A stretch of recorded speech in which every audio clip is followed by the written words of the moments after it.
Welcome to Caseback Watches. My name is Tim and today's topic is the B-Uhr, the German B-Uhr. And I think you have read the word before, but maybe you're not sure what exactly is a B-Uhr, what's its purpose. And in this video I'd like to speak about the history, the specifications, the main purpose, how to use it, and then a little bit about the market. I will show you a very special B-Uhr. This is the Laco Friedrichshafen.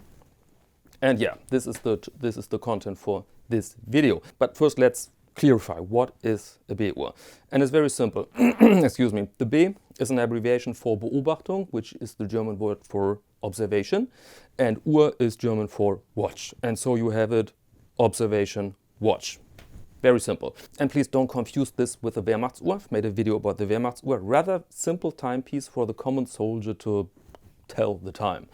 And the B-Uhr is very different, was invented for a purpose, and the purpose is determine distances and locations and positions. So basically we're talking about a navigation watch. And by the way, I've made another video about how to navigate with your chronometer, and this is exactly it. A B-Uhr is always a chronometer used during World War II on the German side in aviation. And the B-Uhr was developed by the let's say Ministry of Aviation back then. I think the German word is Reichsluftfahrtsministerium. I think this is correct, but you can translate it with Ministry of Aviation.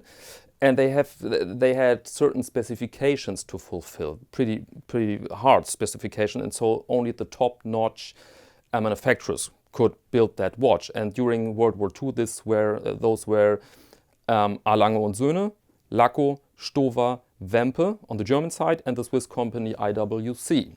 And let's go quickly through those specifications because they're important for understanding the nature of the watch. And the first was the size. They wanted a really, really big watch because they needed plenty of room for loom, for example, because they wanted legibility even under really bad circumstances in a cockpit of an aircraft in the 30s and 40s.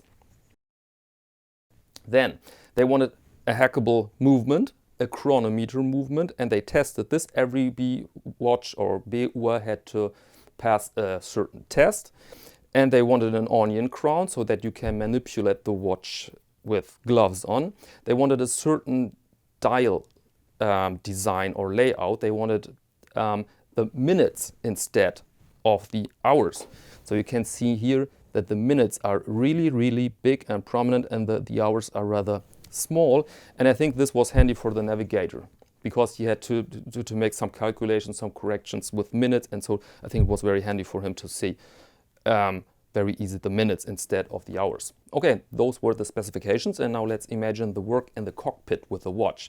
First, we have to understand the watch was handed out to the navigator only for the flight. It was property of the airfield, so to speak. And in the cockpit, the navigator put on his headphones, and then he received a beep from the Naval Observatory.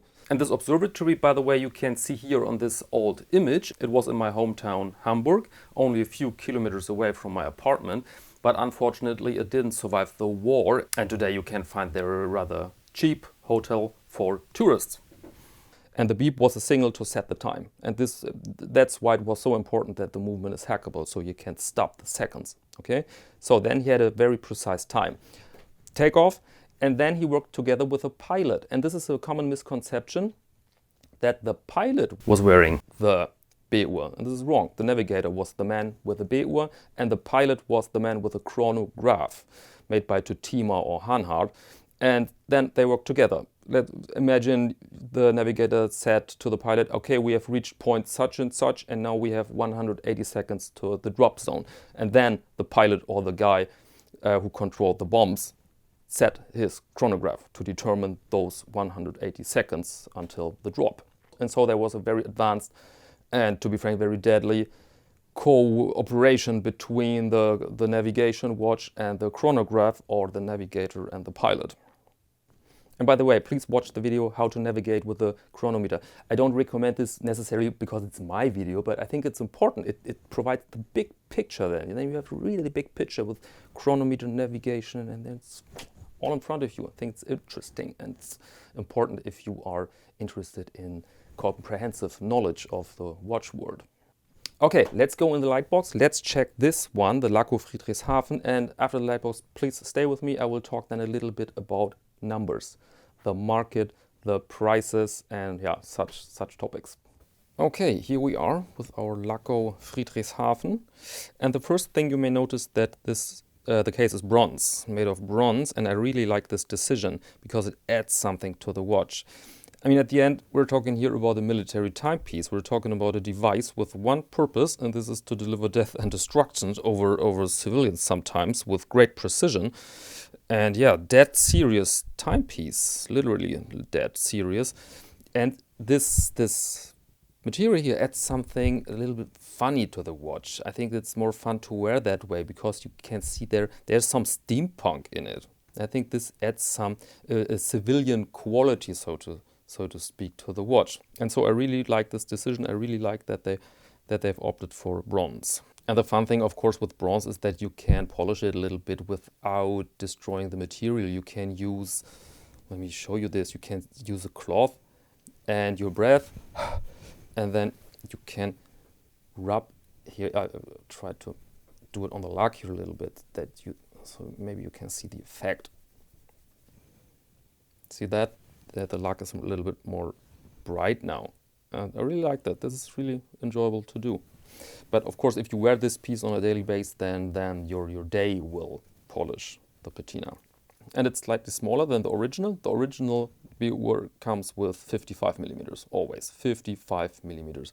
And so this is unwearable for most people. And the case diameter here is 45 millimeters. So if you have a large wrist, you can wear this piece. By the way, lug width is 22 and the height of the case is 13 millimeters. And let's continue with the case a little bit and then we'll discuss the dial. You find here a number, a certain code, so to speak. Let me focus a little bit more here.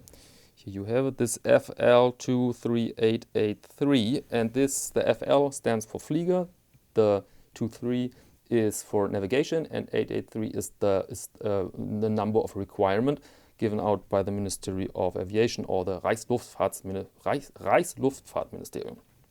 And you find this on every B-Uhr, every series B-Uhr.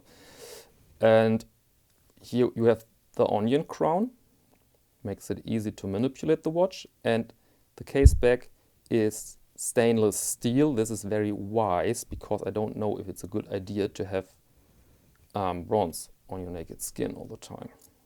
So on the top there is Beobachtungsuhr, and then you can read Bauart. This means main purpose, and here is Flieger. And Gerätenummer is a strange, very technical word for serial number. Even in German it sounds strange to be frank. So the serial number. Werkbezeichnung is the name of the movement. There's only the Laco, I don't know why. Anforderungszahl is let's say, the number of the document which lists all the requirements. Material is bronze, and the Hersteller is manufacturer Laco. Okay, now let's talk about the dial, or first the crystal. Of course, an original B-Uhr comes with the plexi, but this is sapphire. This is coated sapphire, so very high quality crystal. And here you find the typical layout of the B-Uhr, which this triangle on position 12 and the minutes instead of the hours. The hours you find inside on the inner dial. And again, my speculation is that for a navigator, it's more handy to have those big minutes instead of the numbers. And you may notice that the dial is completely without a brand or a name or something like that. For a manufacturer, it's a difficult decision because you have no more advertising on the dial. But of course, it's historically correct that way. I mean, if you're a navigator in World War II, you don't give a damn if your watch is manufactured by Lange Söhne or by Laco or Stowa or Wempe. And now let's discuss one topic here, and this is the artificial aging of the dial. I mean, a bronze case, you don't need any effect because the bronze is the effect. But on the dial, you can find here this artificial aging. And normally, I'm not a fan of this. I prefer my timepieces new, and I want to damage them myself. But I must say here it's well executed because there's a harmony between the bronze and the color of the indices and the numerals. So it's very well done, and it's not exaggerated. Look at the loom on the hour hand, for example.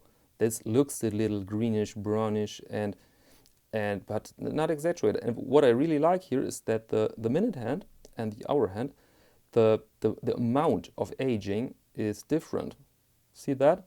The minute hand is a little bit more brownish and the hour hand a little bit more green.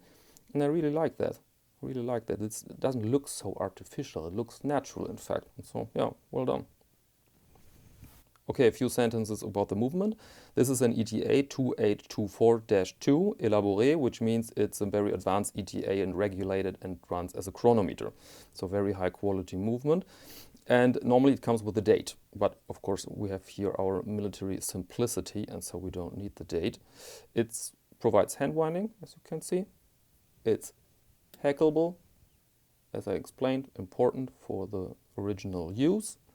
And it has a power reserve of 38 hours, and yeah, and that's, I think, it's all we have to know. Interesting fact here is you can feel the date function. If you pull this very gently, then there's a first position. There's a first position, and there's position 2. So they've left position 1 in the movement, and for a purist, I would say this is a small flaw, but I don't think it's super important. and with position 2 you can, of course, set the time very easy. And now let's discuss the strap. This strap you can see here is a massive construction. Really, really massive strap. You cannot open it. This is very secure. And of course it's so big because the original purpose is wearing that piece over your sleeve. And I can wear this watch, but I am then in the last hole, and it's still a little bit loose. By the way, I'm wearing right now a completely different watch. I wear my Dubi and Schaldenbrand Diplomatic because I see myself rather as a diplomat than as a fighter navigator or a bomber navigator. By the way, the strap is really, really high edge. I mean, this is leather quality. Goodness, I think you can wear this piece for years. Very, very well done. Very well done. So my resume here is, yeah, very, very cool watch. And I have to state this, it was lent in by a viewer of the channel. Thank you very much again for this opportunity. And the little deal is that I state that this watch is for sale. So if you want to purchase it, please get in contact with me, casebackwatches@icloud.com. Okay, welcome back. Now let's talk about the numbers. Let's talk about the market a little bit.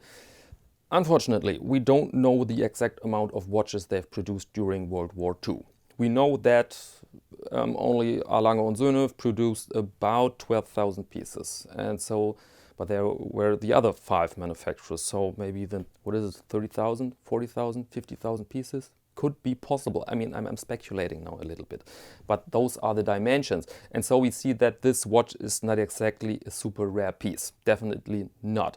But it's a very old piece. Some of them were in heavy use, others were in weren't used at all, and are in good conditions. And so it's not impossible to find yourself a nice, legit B-Uhr, let's say on eBay. If you check eBay now, you will find your 2 or 3 pieces there.